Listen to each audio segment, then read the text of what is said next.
guys, and welcome to my channel. Today is a plant update video. We're gonna get right into this and give you all the amazing updates this week. At the end of this video, I will give you all of the fertilizers I use, and I'll tell you what they are and how I use them, and that'll be at the end of this video. So first, we are going to start with my Easter cactuses. This is my big Easter cactus right now. It's growing quite well. It's got a few new leaves on it. So the only thing you're doing if you have Easter cactuses is just watering them when they're needed, when it's completely dry, and fertilizing them every 2 weeks. So let's continue with the other two Easter cactuses. So these are my other two Easter cactuses. There's this guy right here who's going quite well. And this one who started to die off, but is starting, it looks like it's trying to make a comeback. So that's always a good sign when you see your cactus starting to die and you keep doing what you were doing, which was working before, and they start coming back. It's always, I love it. So now we're gonna look at my Christmas cactuses. This is my big Christmas cactus.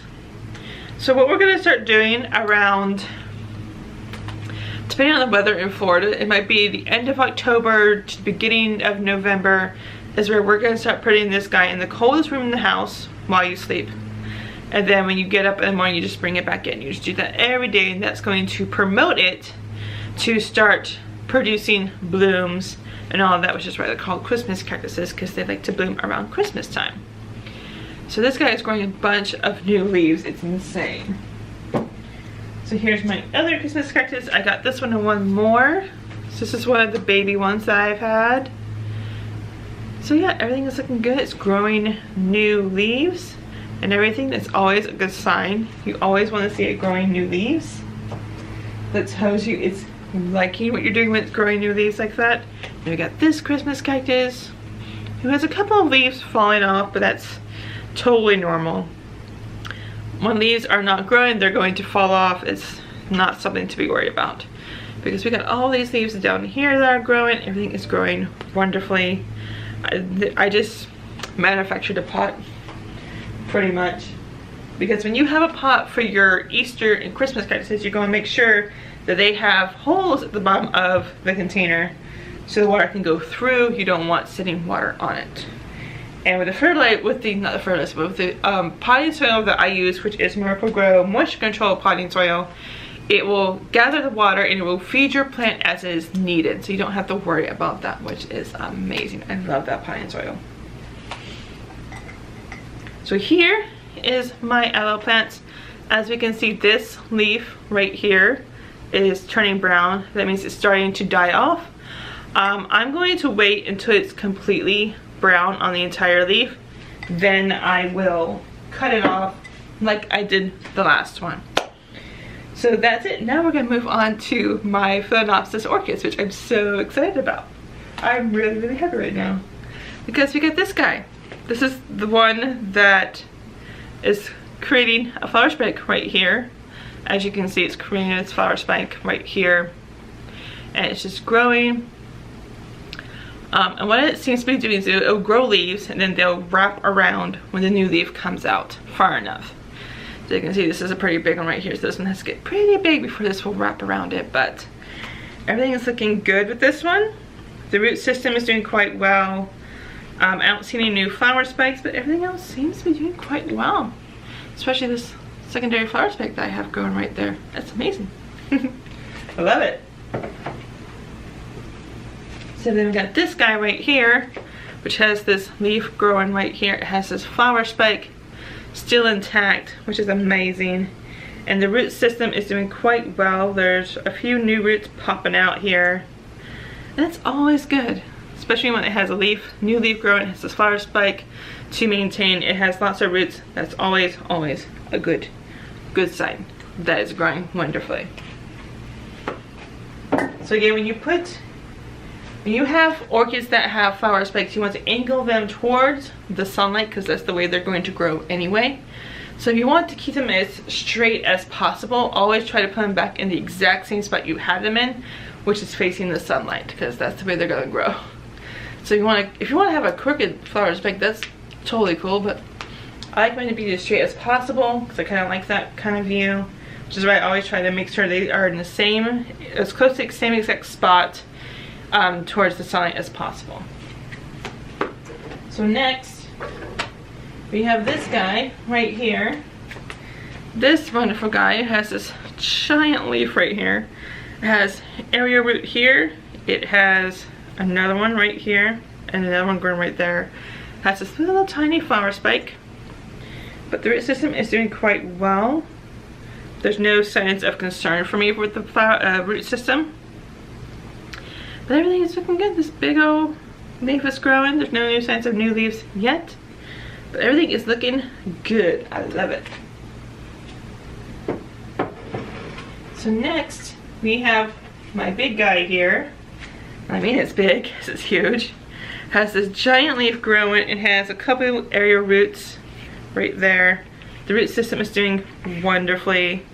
The new roots are starting to pop out. They're kind of visible but kind of not, so I don't know if you can see that on camera, but it's right there. But everything's growing quite nicely. We got this giant flower spike growing right here, so everything is looking good on that front. So this guy is doing quite wonderful, and I like it. So now we are going to go to my baby orchid because it's the smallest of the bunch. This is my smallest one I have, which is why it's my baby orchid. It has this new leaf coming through, which is amazing. I always love seeing that. I love seeing the root system grow. So I would have to say I would give this another week before it might be time to transplant to its bigger container. It's just I don't want to put so much water into it. I'd be wasting a lot of water on it. So definitely want to wait until it's almost cramped in this container before I will put it into its bigger container where it can grow a lot more. This guy is looking good. Leaves are doing well. Everybody's doing well. These orchids will have dark spots on the back. That's because the flowers are a bit dark. So I'm thinking this was probably like a dark blue or dark purple flower that I have. That's the only time you'll see dark spots on the leaves like that, is if it has dark flowers on it. Otherwise, it's going to be beautiful light color flowers. And again, this one has dark spots on it as well. It says dark color flower. That's how you can always tell if you see dark spots on the back. It's like, most likely it's because the flowers that they bloom are going to be dark colored as well. So this guy's doing quite well. No new signs of new leaves, but that's okay. Everything is going right. The root system is doing awesome. I love how the root system is growing right now. Right now I have 2 roots in the water at this point, which is amazing, and I love that. Everything is looking good. Everything is growing like it's supposed to. So now we are gonna go outside and I'll show you all the amazing updates that I have outside, and I'll see you guys in just a second. Okay guys, we are out here to see the aloes right now. We can see the mother aloe right there is growing lots of new leaves, which is amazing, and her babies are growing as well. All of her babies are growing at this point. I see we got 1, 2, 3, 4, 5, 6. She has 6 babies at this point. So everything's looking good with the aloe plants. The mother aloe right here, which is doing quite well. Everything looks to be going quite well. So we are going to move on to the next one.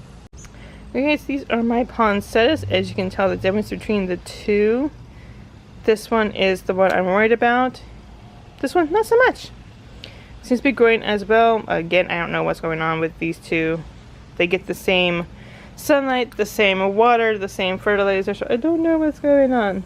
So, I don't know. But that was going beautifully. In a few weeks, we're going to have to start doing some things to make them produce their flowers for this Christmas season.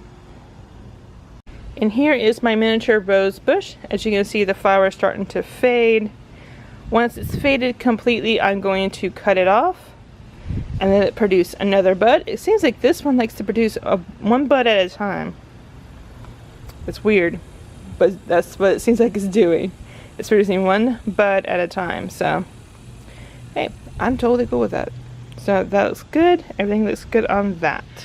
Okay guys, we just came from outside. We saw all the amazing updates with the aloe plants, with the poinsettias, and with the roses. I swear that rose just likes to grow one bud at a time. But I'm okay with that. Once I get to see a bud, I'm okay.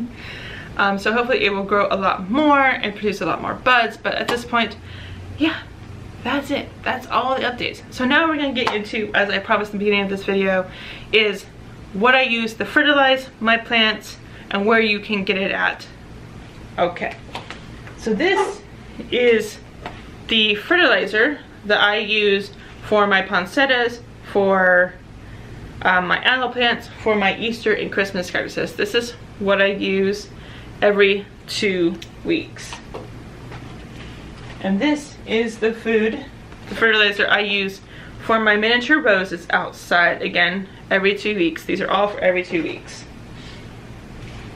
And this is for my orchids. I use this one when they have flowers and they have no flower spikes at all. This is the one that you use for that one. And this is for the one that is growing flower spikes or has buds or is blooming. This is the one you want to use. All the links to all of these fertilizers are in the description below through my Amazon affiliate links. Go ahead and go check it out. I wouldn't suggest anything to you guys I don't use personally. So those I do use personally, and I also use this. This is a thermometer and humidifier temperature little thing that I use to make sure that my orchids are in the right temperature that they need to be, because they can only take so much cold and so much heat. So this is definitely something I use.